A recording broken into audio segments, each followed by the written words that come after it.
Focus report, and this Friday we look into a dark yet little-known chapter of France and Cameroon's common history. In the 1950s and 60s, the French army fought alongside Cameroonian government forces against members of the leftist UPC movement, which it labelled as rebels. Historians say that during this little-known war, tens of thousands of people were killed. France 24 talked to a crucial witness who saw massacres being committed. A report carried out in France and Cameroon by Nicolas Germain, with Marcela Moko, Zigoto Chaya, Melina Huet and Sylvain Rousseau. In a remote village in southwest France, this former French soldier took part in a war that few people, even in France, have heard of. One which has been described as the beginning of France-Afrique, the murky relationship between Paris and its former African colonies. Bardet was sent to Cameroon between 1962 and 1964 in the western Bamileke region. He was a helicopter pilot and witnessed several massacres committed by the Cameroonian army. It was strongly supported and funded by France. That's a Bell 47 G2, 280 horsepower, a very small helicopter, just 3 seats. The Cameroonian army, backed by France, targeted members of the UPC, a party that opposed President Ahidjo. The UPC believed that after independence in 1960, Ahidjo was simply France's hand-picked puppet. For the first time on television, Max Bardet describes the atrocities he saw. Soldiers of the Cameroonian army were ordered to kill the men, but not the women. Women would be left to agonize. Most had been wounded by AK-47 bullets. But not only that, what I want to say is that they would also cut off their breasts and disembowel them. During these massacres, Max Bardet was accompanied by a French officer. The officer who was with me was here to be on the lookout and make sure no one would witness what was going on, that no one could ever testify or accuse France and the few members of the French military still present in Cameroon of being involved in what was going on. Bardet says he understands why many Cameroonians remain bitter. If I were them, I would be angry with the French or with France. Yes, really, I would. A new book on this topic called The War in Cameroon has just come out in France.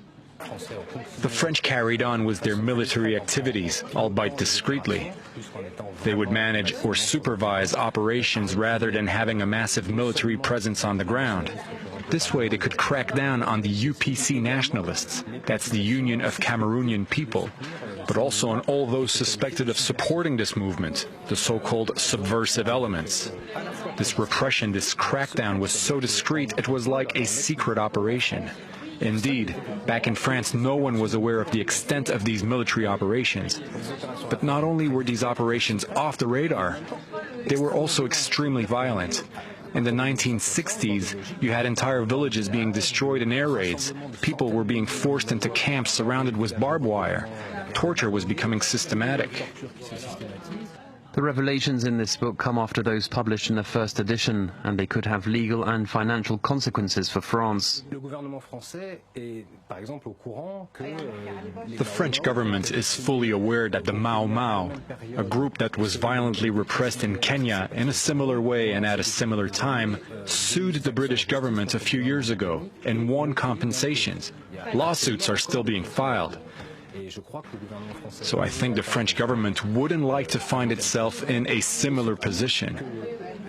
But they're also worried of the conclusions that could be drawn from their implication in the war in Cameroon. Because beyond the violent repression, it was one of the cornerstones in building a very peculiar system of French governance, not only in Cameroon, but in all of France's former colonies in Africa. So yes, if people start taking a closer look at what happened during this war, this is something deeply worrying for the French government. And this regardless of whether the government is on the left or on the right. In Cameroon, some still remember the massacres of the 1950s and 60s. Tadei Yemelon used to be the bodyguard of one of the UPC's leaders. In this war, there was no mercy. They bombed places and didn't care if women or children were living there. Tadei Yemelon fought for many years in the Bamileke region against the French and Cameroonian armies. He was badly wounded. After we had been ambushed, I ran away and I fell in a hole. My wound was so bad I lost consciousness. Thankfully, someone carried me to the hospital. He doesn't regret his years in the movement. Better die standing than to live on your knees. France's official position is slowly evolving. In 2009, Prime Minister François Fillon said accusations that France had taken part in the killing of rebel leaders were pure inventions. Last year in Cameroon, François Hollande was the first French president to admit there had been a repression, but he didn't say what actions France had carried out. Now some Cameroonian NGOs want to ask for reparations from France for its role in this war. A discreet war, but one in which tens of thousands of people were killed, according to French and Cameroonian historians. Well, for more on this, I'm joined in the studio by Julie Owono, who heads the Africa Bureau at Internet Without Borders. Hello, thank you very much for being with us. Now, the notion of France-Afrique has always had a murky, worrying connotation, both on the political and the military front. Is it time for the French public to see what's under that veil of secrecy, do you think?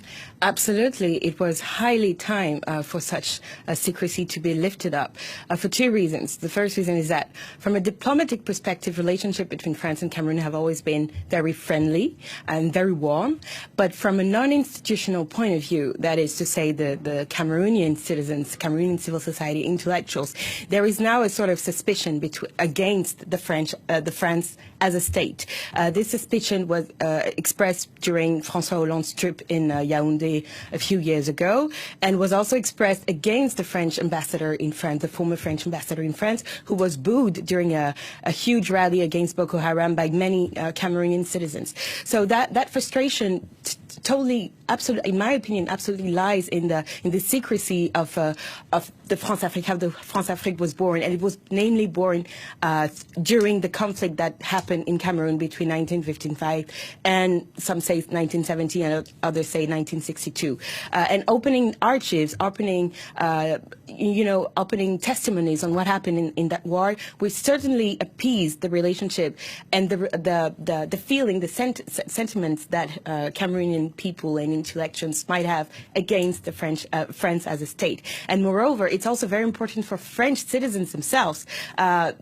Many of them don't understand and don't know what has been done in their name in certain of the former colonist territories. And it's important today that with the age of information, with the fact that many people now have access to information that were kept secret, it's more and more difficult to hide these crimes. And hopefully, yes, the reports that France 24 has done and the one that France 5 had done back in 2007 already, France 5 being a French TV, public TV channel, also a book named Cameroon. All these documentaries have been very important and will continue to be very important to open up the speech and the discourse on what really happened. And what I think is important is to move from the historical perspective, but now go to the legal perspective and know what is legally, how legally those crimes can be named. We know that war crimes have been committed. There is this Max Vardet who apparently existed because in the book Cameroon, it was the authors doubted that he was a real army agent, but he actually existed, and he actually acknowledges and recognizes that he has committed war crimes. Now these war crimes fell under prescription, which is 30 years, so obviously they cannot be persecuted. But now there are other crimes that have been committed, and specifically the question is whether a genocide has happened in Cameroon.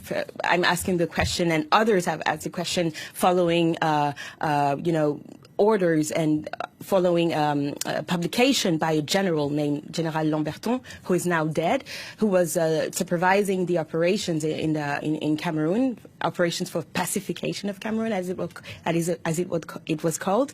And this general specifically says that the Bamileke people, which is a population in Western Cameroon, is an ethnic minority, which is a problem in the pacification of Cameroon. So saying this, ironically, most of the war operation theater were located in locations where Bamileke people had been identified. So legally, there is a question whether there was a physical element of a genocide, that is to say, killing a group of people, and the mental element of a genocide, which is intentionally targeting an ethnic or a racial or a religious group within a country. So I think with the opening of these arches and with the opening of, with all these documentaries, these questions, these historic questions will also be answered on the legal point of view. And as you said, we are in an information age, and now that we're revealing all this information and it needs to be displayed and shared, how is your organisation helping with that? Well, we are in favor of an open internet, and we know that the open internet has dramatically changed the general speech that was spread and disseminated when talking about colonization and the post-independence period in Africa. We are seeing today more and more people questioning their states. In Cameroon, for instance, to go back to the country we are talking about, there is a movement now in favor of erasing all the signs of the colonial past in the public space in Cameroon. For instance, there is the statue of General Leclerc, which was destroyed by a militant who was later arrested and jailed for a certain amount of time. Same in South Africa. In South Africa, we remember the Rhodes Must Fall rally and campaign, which eventually ended up bringing down the statue of Rhodes. So I think the information age and the openness of the internet, the ability to have access to certain documents that have been kept secret for such a long time, obviously allows this type of discussion today. I doubt that 5 years ago we'd have discussed this on France 24, a subject as a war in Cameroon on France 24. So, Thank you very much for having spoken to us on behalf of Internet Without Borders.